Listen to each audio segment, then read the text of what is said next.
black men spending their time, Cory Booker. He broke some time recently. Oh Um, my goodness.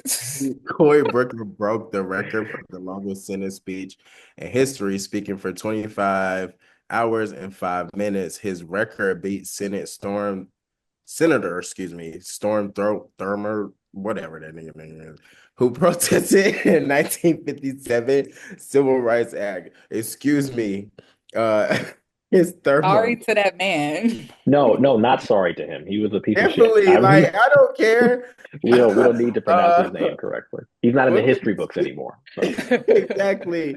Booker's speech about the treat, it was basically focused on Trump, like current presidency, attacking the administration, Medicaid, Social Security, and other services. He really, really put his heart into that. I really respect what he did. I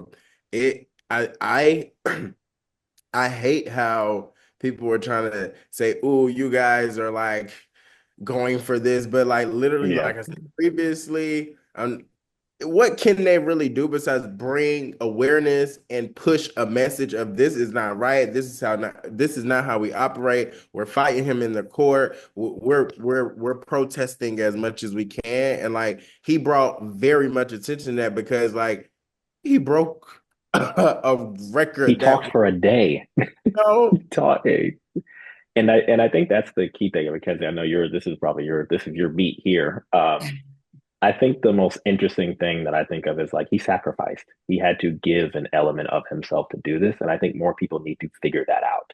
I respect it more because he said, "You know what? I am going to sacrifice physically for this." And I think more Democrats need to think of how can I not how I need to give something up here, whether it's my time, my money, my physical well-being. He looked exhausted by the end of that. And I think more people need to take a page out of that playbook of like, hey, I need to sacrifice. And he did it there. And I think more people need to take that lesson. No, I agree. Like, I think that, I mean, while it was just funny seeing the clips of like him just like wailing or whatever, but Yeah. but no, I agree with you all. Like, I mean, there's nothing that they really can do. I'm glad somebody is up there on the podium taking up space and time because like that when that was released, no, you couldn't escape that. Like, you had to pay attention to what he was doing because it was everywhere. So I support him. I also still feel like this is. Oh, didn't he already run for president before? Yeah, in 2020. I wouldn't be surprised if he was trying to do that again. Anytime these politicians make like a moment See, like that, see, see, see, this is when I have to what? do not go down that route of he has an alternative motive of none of that. Because I mean, it's a personal thing. I'm not going to say him. I just feel like when anyone is stepping out there, I would assume that there is a long game being played. Do I think it's genuine though? For sure. I It definitely is. feel like it's genuine, like he's really into this. It's not like a It can facade also that I serve would two say like purposes. other people. Yeah, I wouldn't say that.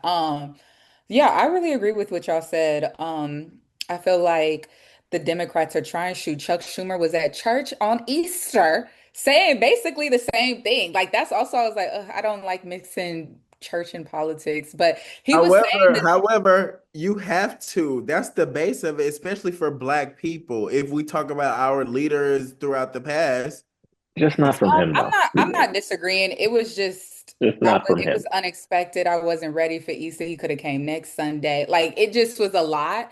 But taking up space and Or time. don't come just on Easter. Like, Yeah. and also like, what are you doing for us? I think is that like we don't need to like, don't call us to action. What's Oh, your this is what he plan? does. This What's is what your he did. plan? So he's been friends with the pastor. He's been coming to the church every Sunday for like 28 years. But I will say why he really tied it in, and this is how I know you are a veteran politician, because he got up there and his whole connecting why he really was there was because he helped raise money for churches when it was the pandemic and like getting money and Okay. funding for small businesses. So that's what it was talking about. But to nodding to Cory Booker and like taking up space and time, Chuck was doing his job. And I was like, yeah, okay, thanks for the I think reminder. that's what we have to realize about the Democrats. Like they definitely are aware that they need to switch leadership and edge younger. How that happens, I don't really know. Noah can maybe explain that on another episode. However,